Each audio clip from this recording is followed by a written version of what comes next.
Verse 4 and 5. And Jesus said to her, "Woman, what does this have to do with me? My hour has not yet come." His mother said to the servants, "Do whatever he tells you." I love this verse 4. We have to look at Jesus' response to his mother within a cultural context, not the culture that we're in. Just to test the waters, I said to Lisa early this week as I was studying this passage, "Woman, when is dinner going to be ready?" Don't do that. That didn't go well for me. But we can't look at this event through our cultural eyes. We have to look at it through the cultural eyes that existed there. And so when Jesus uses this term woman, it's a high compliment. It's a very loving expression.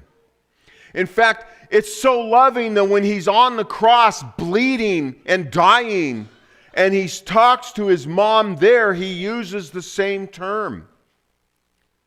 We also see him use this term of endearment, if you would, when he's communicating with the Samaritan woman at the well in chapter 4 of this book. And we'll see that when we get there. And then he says, "What does this have to do with me? And my hour's not yet here." And again, we have to look at that within the cultural context. Mary was a widow. The last time we see Joseph in the picture was when Jesus was 12, some 17 to 20 years ago. And we don't know when he died. We do know that he discipled Jesus and trained him in the art of carpentry. And then Jesus took that on, and the Bible tells us that he was a carpenter. So he had his own business. He had his own carpentry that he earned and made money with and was responsible for working. And so Mary looks at her oldest son and expects him to fix this problem, as any widow would at the time. But things have changed. Jesus isn't the average son to a widow.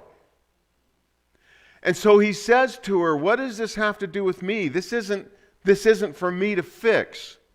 He's reminding her that his calling, he's come here to earth to do what his Father has bid him to do, and that has begun.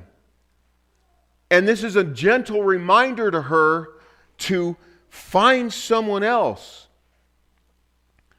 Now we know she had at least 2 other sons.